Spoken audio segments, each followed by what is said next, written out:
Cause how you walking with a lion got me feeling like Micah. I've been on the way to team on my back like a biker. Shorty want me with a star, but you lucky if I invite you. We can take it to the next spot. They yelling like Prescott. Everybody like, there ain't no breaks, no rest stop. We tryna get your head chopped. The whole club yelling.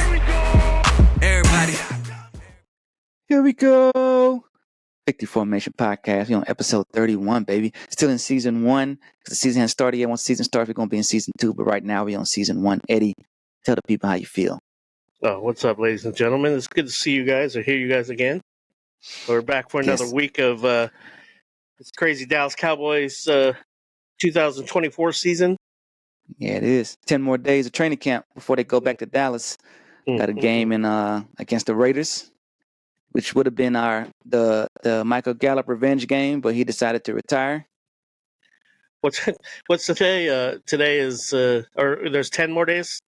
Yeah, said? 10 more days left in California before they got to go back to Dallas. Well, it's crazy.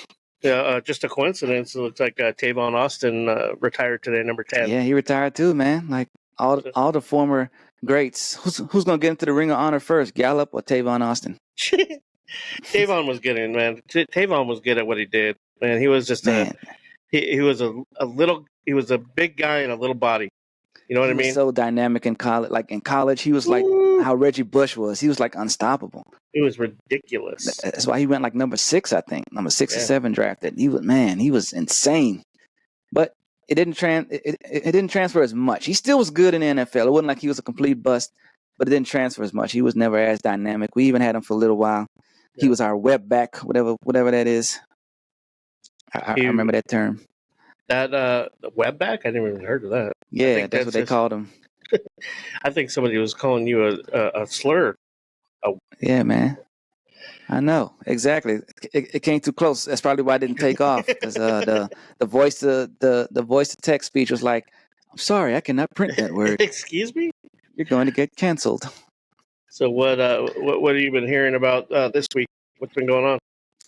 Cowboys news. I say the biggest thing was we're getting a little thin on the offensive line. Edoga. They say 4 to 6 weeks, broken toe. I think that's 3 games missed maybe. They said 4 to 5 weeks. I think he'll be out. If you listen to what some of the scouts were saying, I think Jerry said something about him being out half a year. So that's crazy. I mean, I think it's.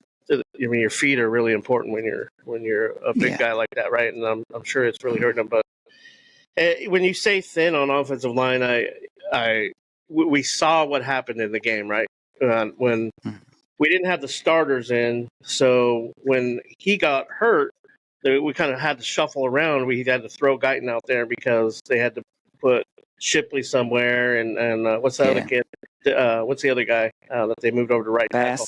Not Bass. Oh, the right tackle guy. Awesome Richards. Awesome, I think had to play left guard.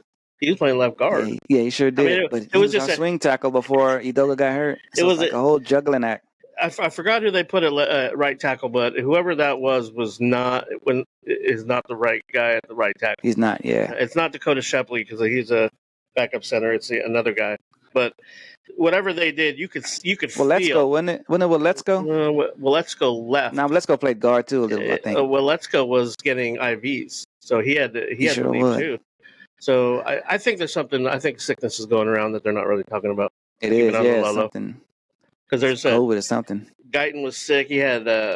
He had to play. He missed like 3 practices. He had to play plays, and he got diagnosed with what is that? Pneumonia. He had leprosy. He had pneumonia. So I think probably pneumonia.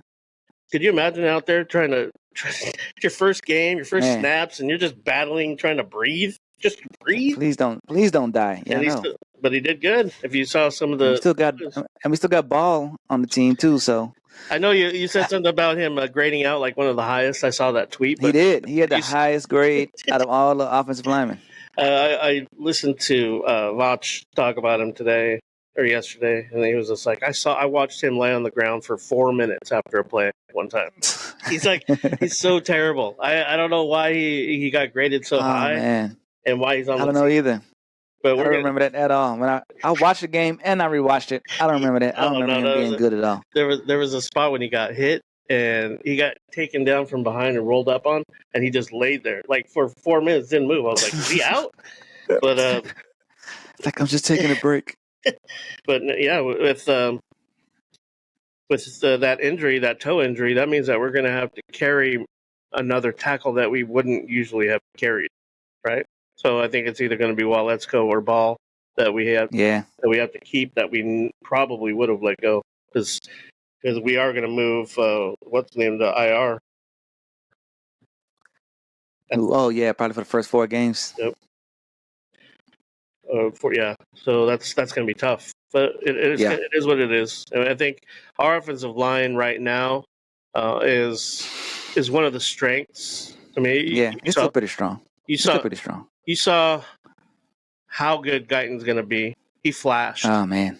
And when we had when we did move Cooper Beebe over to center, he looked pretty good as well. Hoffman was a leader out there. It's just, I think getting all 5 of them in the position and letting them build together is going to be the trick. Right, getting everybody. He even looked good at guard. The amount of snaps he got at guard, he looked even better at guard than he did at center. It's just that, man, we just have 2 all-world guards. We can't get him in. His best shot at center right now. I think he'll be. So my prediction is Hoffman starts the season, and Beebe is our swing interior lineman.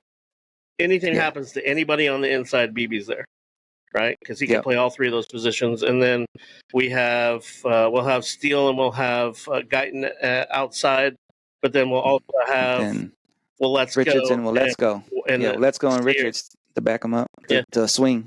I think Asim will be our swing tackle, and we'll have Waletzko there, but then we'll also keep 1 more guy. So that's 10 offensive linemen that we'll keep. Yeah, it's usually 10. It's all falling together, just like we put it together last week, right? I think we were good. That's one position group I'm not really nervous about. Not as nervous as and I'm not nervous. Even without Lamb, I'm not even nervous about wide receiver. But we don't even have to worry because Micah said he promises. He said pinky swear Lamb will be there for game 1.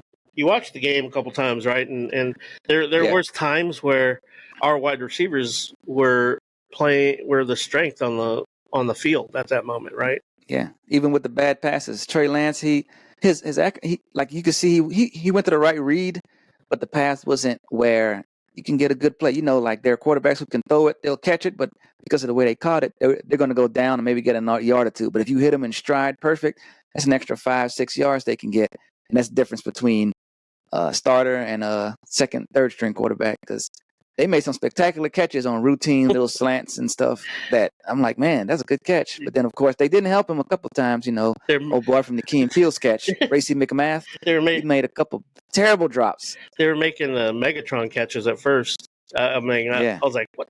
These guys are fucking athletic as hell. But man, they were killing it. And then, but my thing when I was watching Trey throughout the game, and he regressed into this where you could tell he's not comfortable, but in the pocket. But I think it had to do with what lineman package was out there at that moment, right? Because we didn't have any starters, and there was a lot of pressure up the middle, and it's not comfortable for a quarterback to have people landing at their feet. So he starts taking off right away, and yes, he has amazing feet, but he can't throw on the run. As much as I've seen, I haven't seen like the best accuracy when he's running. But the times that he did run, he said, "Fucking, I'm taking off." I mean, what he had, like, it was big time plays, 45, big time plays, 44 yards. Yeah, he was our leading rusher, and it was like effortless type. It wasn't like busted coverage. He was getting it. Yeah. He outran like linebackers, and I'm like, it was pretty good. Like, I think he had like a pretty average outing. He made throws when he needed to. He threw 41 times, which he's never done in his whole career, even in college, high school. With the 49ers, he's never thrown 41 times in a game. And you could tell they were intentionally Oh, yeah. making them pass from the pocket. They didn't call any like boots or waggles or anything like that. That was it was a few RPOs, but that was it. that was one thing that some of the podcasters and the commentators were saying was they specifically made some of it uncomfortable for him to see what he can do and what he can't. See how he responded. I mean, that's why you can't pay attention to the score. Yeah. That's why, as a smart fan, you got to realize they're trying stuff. They could have scored on several stuff or ran a better play to get 4th and 1 or whatever, but they want to see him. Or he could have thrown a better pass to the two guys that were wide open for touchdowns. But he had 3. He had 3 touchdowns he missed. Oh, I didn't even see the third one. I just saw. One was a tight end on a wheel route. The other one was on the 4th and 1 where the guy won off the line of scrimmage, but he threw it out of bounds. Right. And there was another one. It was the 1 to 16, whoever that is, that was just outside. Like if he would just put a little touch on it, but that's a little bit more touch. Yeah, I mean that's what you get, and that's why we're so spoiled with Dak, man. Dak has a fucking gun, but he has so much touch on his ball. The receivers really. That's the route. That's the route that Cooks ran. Like in the second half of the season, it seemed like Cooks caught that touchdown. Like all his touchdowns were that corner route in the middle, run toward the sideline. He caught it. Yep. Yes, sir. And that's why I'm like, for all those crazy people, they're like, oh yeah. Let Dak walk. We'll just have Lance be our starting quarterback. I'm like, if you're a fan of finishing 4-13 every year, then let's do that. I'd rather finish 12-5. He's got the talent to be a backup quarterback right now. I think he does. I think he can be somebody that kind of gets. And some of the podcast that I listened to last night was absolutely perfect. They said the 3 quarterbacks that we have on our squad, Dak is the best quarterback that we have, the best quarterback in the East. Right? I mean, by far. Yes. By far. I'd say that. Rush is there because Rush is going to get you through the short term. If Dak got hurt for a second and sprained his ankle and had to get pulled out of the game and we had to get through 3 quarters against the Giants, I still expect us to win. Cooper Rush is going to win that game. He's not going to pull us out of a game plan. We're not going to have to change anything. We do everything we practice. Trey is on the squad in case. I mean, the scenario would be Dak gets hurt and it's long term. Cooper's not going to play 11 games and win us 10 games in a row. Yeah, exactly. We'd have to put Trey out there and just change our whole offense and say, okay, now we got a running quarterback, and we'd just be an option team. That's exactly what we would do. Yep. As long as Dak's healthy, Trey Lance is going to be the emergency quarterback every week, just like last year, the third quarterback. I don't see. I don't come in if someone's hurt. I don't think we release him. No way.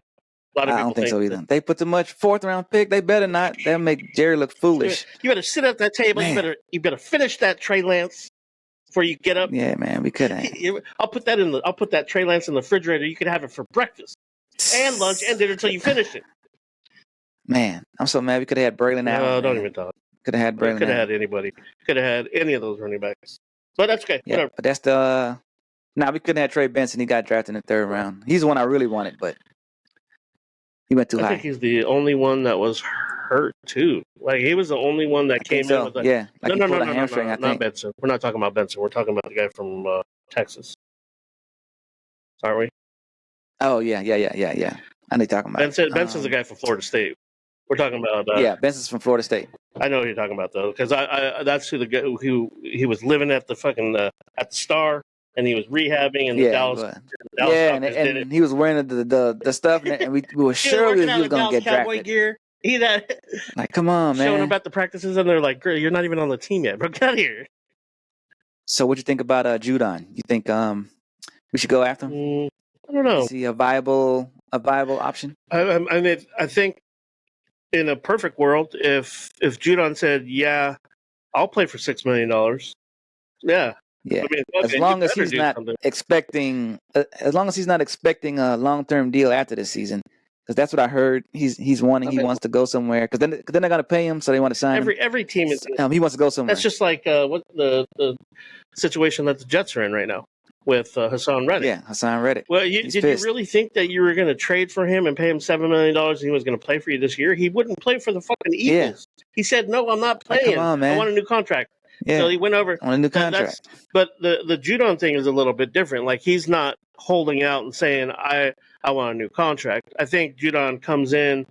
I think he comes in like, let me prove to you what I can do, and then earn a bigger contract like that. So maybe we I do think rent so. him for a season for $6 million, and then another I team would. pays him big time later. I really would. Like I'd rent him and then just let him go in free agency if he shows up. Because I think we're kind of light on D end.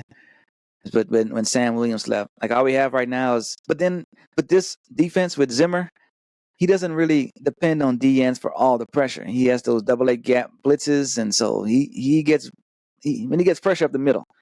So even though we need him, the D ends, I don't know, man. I think we pick somebody up Yeah, on cuts. I think that if that value's there and they're able to pick him up for something cheap, then yeah. But I don't think that I would get. I don't think the front office is going to pay for a DN right now. I really don't. Because Nealon showed up, so I think that put them at ease a little bit. Like, okay, good. He didn't. Yeah, you spent that high draft pick on a DN. Second round, That guy needs to produce, and he is. If you saw a lot of the highlights of it, he was graded out pretty high too. So he was strong, man. He's just. I think he's just like DeMarcus, where people are going to expect a bunch of like sack numbers. Yeah, but he's just going to do everything above average. He's going to do everything above average, and every once in a while he'll flash and maybe have like a 2-sack game. Yep. But you'll see him stop some runner when it's like, 3rd and 3. He's going to tackle that guy for a yard and a half game. Boom, get off the field. Little stuff like that. That's our strong side end. I mean, that started way back with Parcells when we had like not where, but Almost it was Anthony. DeMarcus. What was the other guy that we drafted from LSU? Spencer. Almost Anthony. No. Oh, I forgot. He's a talker. He's a. You know who I'm talking about? Spears. So wait, Marcus Spears. We picked Spears first, right, and then Ware. Yeah. Spears. No. We picked the other way around. They were in the same draft. Yeah. Maybe pick Ware first. Yeah, but they were in the same draft. He was that DN. He was that strong DN before Tank. Yeah. And he was the guy that was there to stop the runs, and I think that's what Nealon is. He's there to actually, hold that side, hold that end, because we saw when he came out. I think it was Fehoko that came in for him. Fehoko. And we saw, and he played in. We saw like a couple of times that the Rams got outside and got first downs because Fajoko's just not quick enough to make sure that. Yeah, because he was a D tackle last year, and I don't think he has the body for end right now. Yeah, I think he has an end body for when it's a clear running play, but if they passing and you got to hold the edge. You just told him that he had a goal line DN body. That sounds like you got a face for radio, son. Oh man. So you know what, guys? We're bringing it back. We're bringing back the here we go player of the week.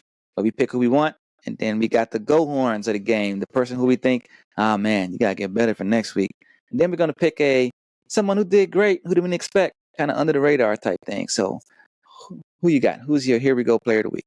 Well, I think it's got to be Bell. I mean, Bell stepped up big time, right?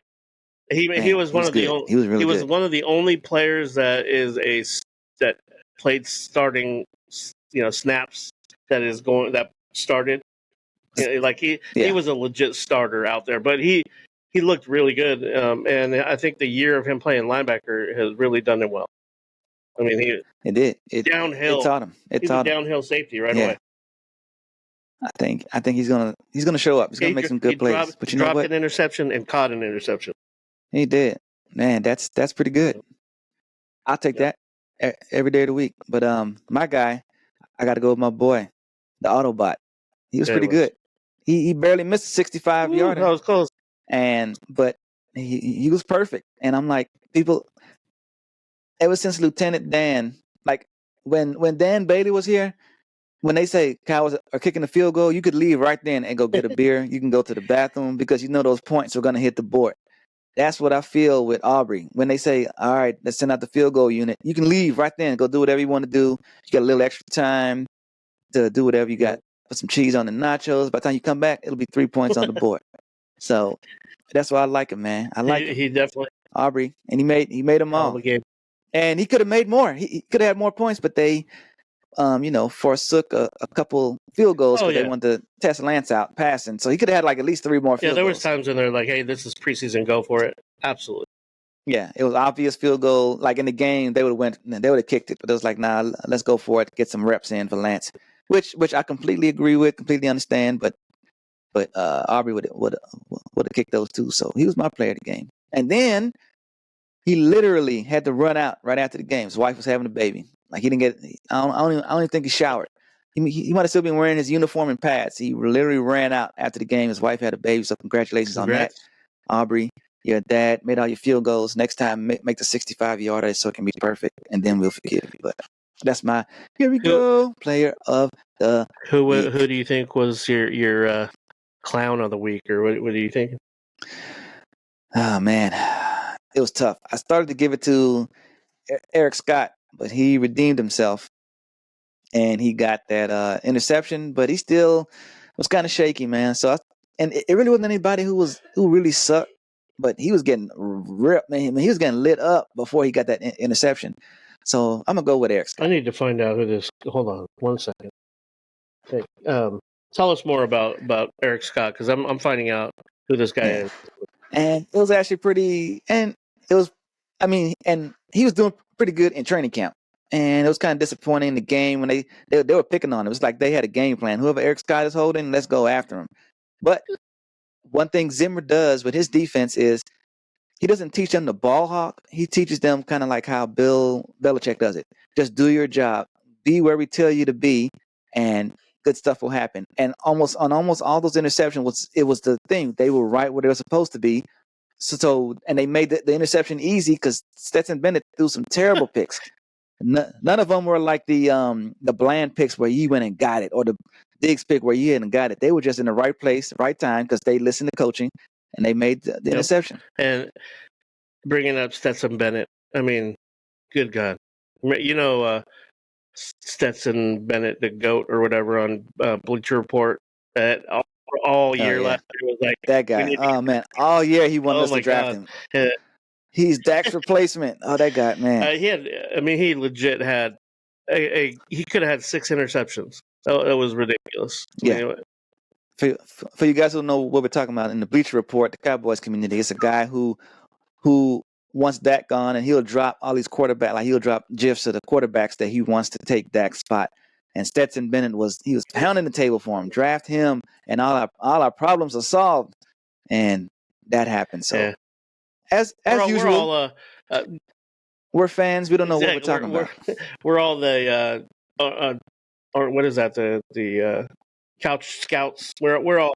The armchair quarterback. But my guy, by far, I think was Earl Bostic. That's the guy. That played right tackle. Played right tackle. I don't think he's going to make this team. He was the one that was putting there was pressure when he was playing left guard, and then they moved him over to right tackle, and all of a sudden that side of the fell apart. It's not going to work, and I would please get him off of the team before someone gets hurt, kind of thing, right? Yeah. Now, to be fair, it's very difficult to switch from guard to tackle in the middle of a game. So at least he tried, but he still looked bad. I see what you're saying. Had to do it. If you can't, we have to bring somebody on the squad that can play right tackle then, because if Waletzko's gone and Ball's not playing tackle anymore, he's playing guard for some reason. Why move Bostic over? Just slide Ball over if he has experience on it. Let's do it. I agree. I agree with that sentiment. So, who was your under the radar person that you like? Man, he sneakily had a good game. Some of our linebackers would look pretty awesome. I think that they were moving around really good, but it was the safeties that brought my eye. I kept looking. I wanted to watch the safeties. I wanted to watch our D linemen, but I kept finding the safeties, and it was Julius Wood, number 33. He had an interception, but it wasn't just that.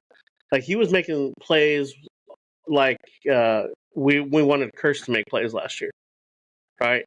It could be that I'm just super sensitive to see that number 33 out there. I kept seeing 33, and I was like, "Who's that?"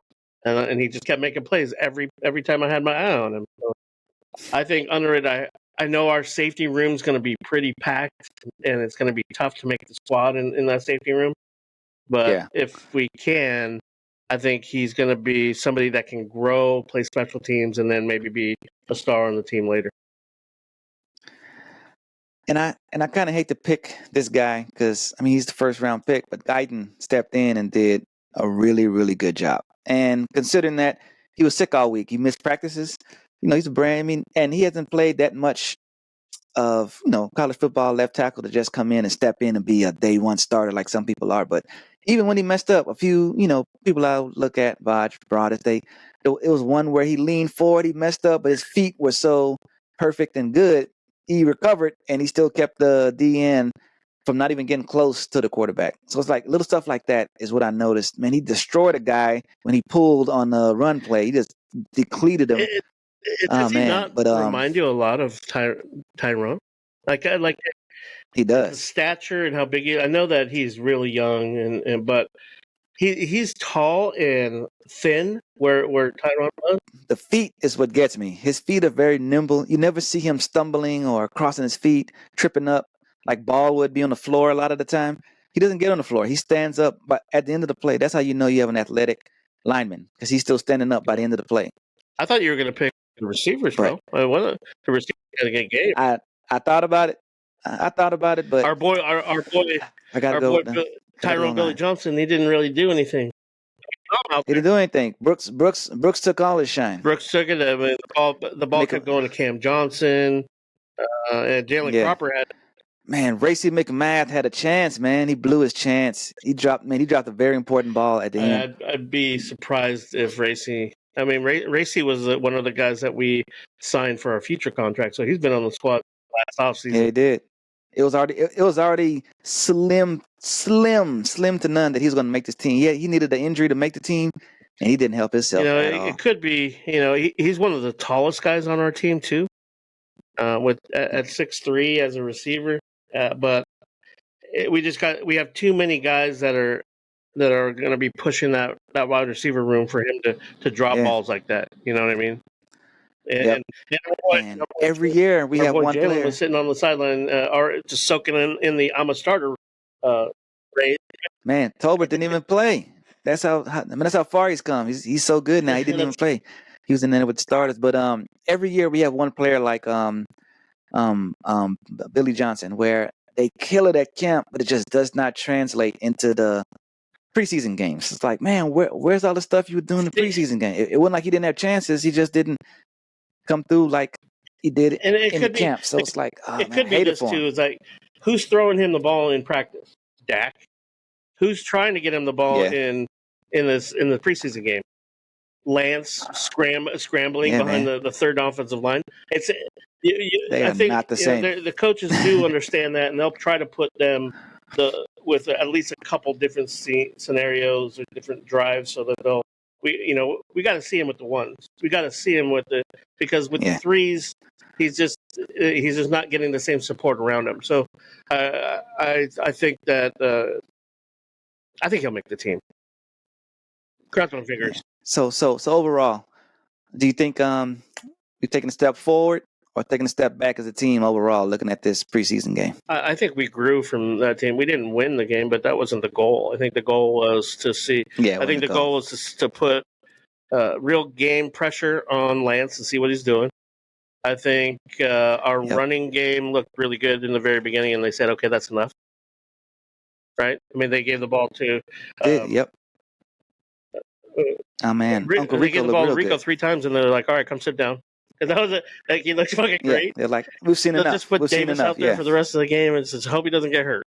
Our tight end. But one thing I did like, the play calling was actually really good. Vanilla though too. I'm telling you, it was 3. I know, and for vanilla play calling, it was really good. There were 3 touchdowns that Lance had, and then it was a 4th.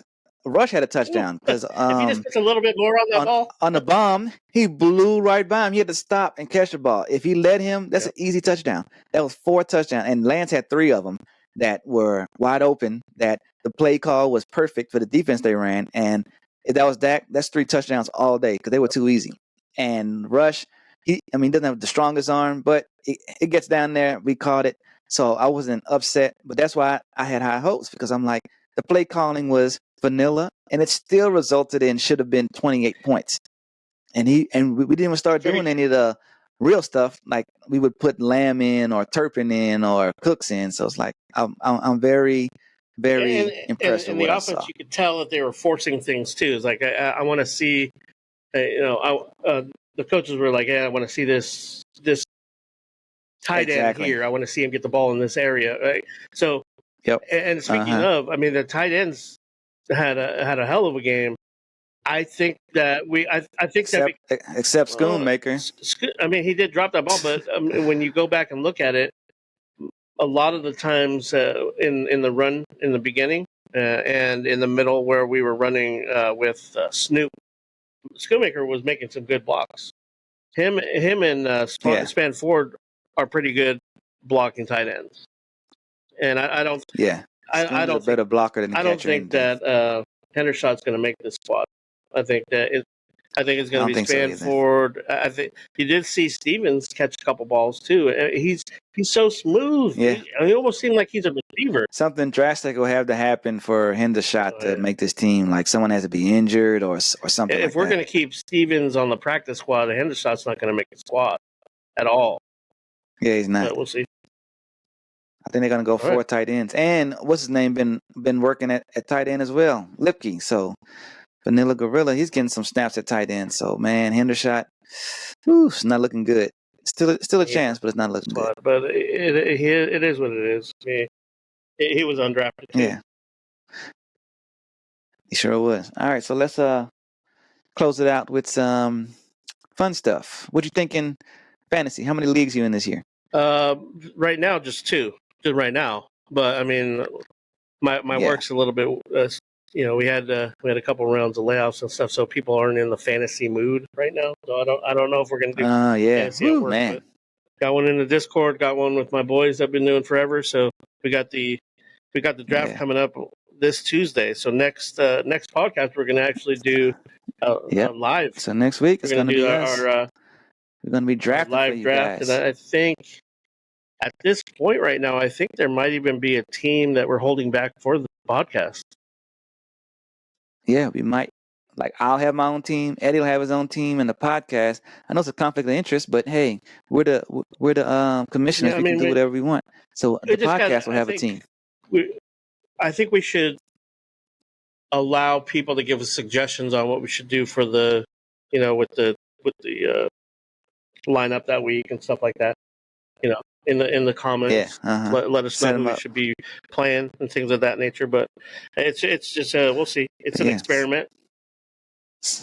Yeah, we're trying something out. So I'll be drafting mine, and then Eddie will be drafting his, and then we'll both be putting input to who we think we're gonna pick for the. I think it's only 2 minutes, so we gotta think quick.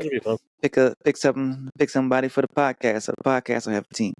I was thinking that we should let the computer just draft them, but then I'm like, nah, that takes the fun out of it. I want the only thing that sucks about that is sometimes the computer will pick the best player coming up, and you wanted him on your team too, right? Because you're like, please, exactly. God, don't pick him. No, I can't believe that he's coming up next. Man, but I still remember our first year doing the Discord. Oh, I wasn't even there. And the computer picked his team, and he won the league.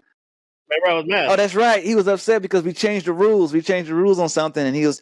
I was supposed to have the last pick, and I wanted it, and he couldn't get it that way, and then the draft just happened, and I was just like, "Fuck it!" Then I'm gonna let the computer pick, and I was just sitting there with my arms folded, and the computer just picking me up dollars, bro. And he won the whole league. I know, man. I'm like, that's because AI stuff. That's because this is the waiver wire fucking king right here. I'll be on the waiver wire. We'll see. I'm winning this year, man. Forget that. I'm tired of coming in the top 4 every year. I'm winning this year. It's your year. I'm telling you, right? Yeah, man. I gotta win. Anyway, but yes, so that's what we're gonna be doing next week. We got it set up. We'll start. We'll be going in and out. And we'll show our players, give a little insight. You guys can see how a draft goes, how people do a draft. It might be a little bit longer, so bring your popcorn. Right? Yeah. Sure. We learned some stuff. So yeah, y'all just know that about this podcast. We're not one of those trying to get. I mean, we wouldn't mind 100,000 subscribers, but hey, we just want to be regular people talking about football, doing fantasy drafts, what we see on Sunday, what we see during the week, things like that. We're not trying to be Adam Schefter. We're not trying to break news. We're not trying to do hot takes. We're just regular people. So if you want to be a regular guy doing that, come and holler at us. Get it twisted, though. I mean, Prescott's his nickname is Hot Takes. Man, dropping hot takes all the time. Please don't step on that. That's my hot takes. That's my hot take.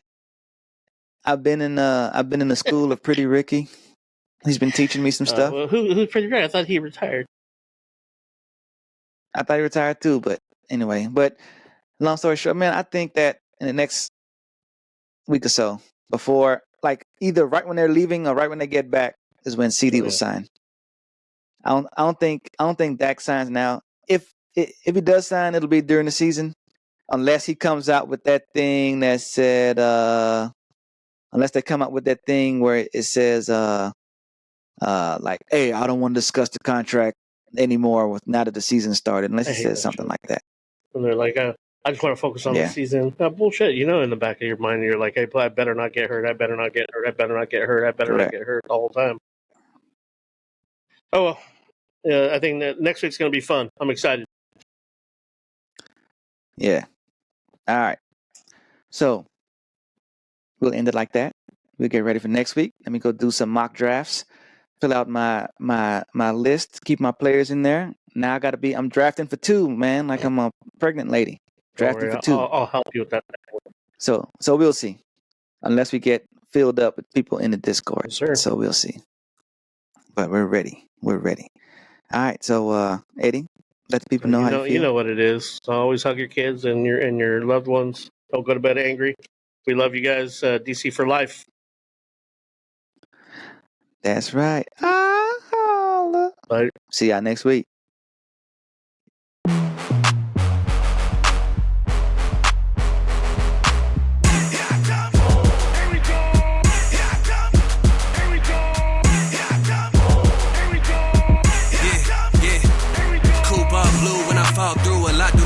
Cause how you walking with a lion got me feeling like Micah. I've been known to wear the team on my back like a biker. Shorty want me with a star, but you lucky if I invite you. We can take it to the next spot. They yelling like Prescott. Everybody like, there ain't no breaks, no rest stop. We tryna get your head chopped. The whole club yelling.